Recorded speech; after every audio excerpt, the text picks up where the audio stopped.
Martin Luther est devenu docteur et professeur en théologie.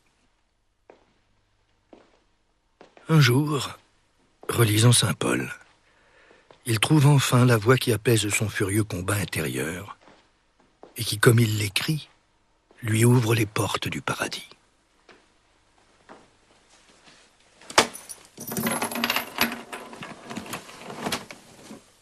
Il prend conscience que Dieu s'est fait homme par pitié des hommes, que son fils Jésus est mort sur la croix pour les sauver. Il tombe alors sur une notion. La foi est un don de Dieu. Un don accordé à celui qui est en état de l'accepter. Le salut ne vient pas de l'accumulation des bonnes actions, ni des pénitences, ni de la pratique des sacrements.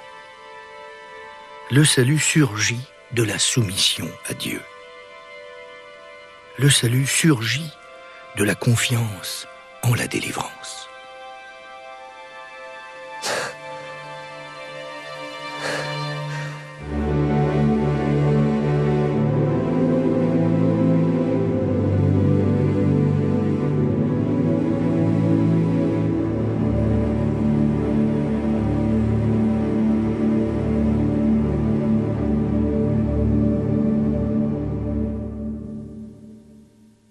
Martin Luther renonce à l'impossible ascension vers la sainteté. Lui qui voulait escalader le ciel, voilà qu'il se laisse porter par les nuages de l'espérance. Il est désormais un autre homme. Il faut que le monde entier partage sa révélation et se réjouisse avec lui.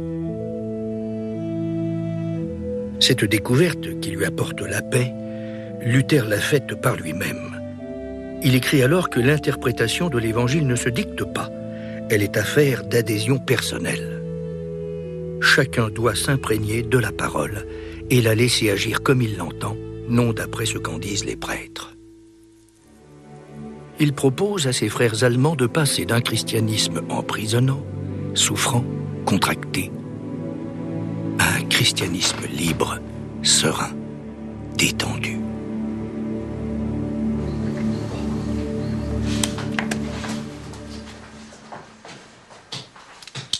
Pour propager ses idées, Luther va utiliser comme nul autre une invention récente, l'imprimerie, mise au point en 1450 par l'allemand Gutenberg. Jusque-là, la propagation des informations se faisait par des crieurs sur la place publique ou en chaire dans les églises.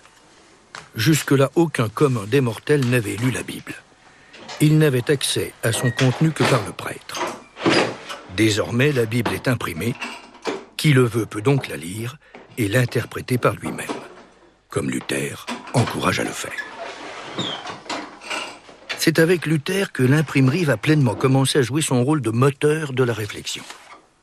D'autant plus que pour toucher le plus grand nombre de gens, il a voulu des livrets d'une typographie épaisse, léger, bon marché. Faites des feuillets plus petits encore, des opuscules souples qui se glissent dans la poche. Bien, maître.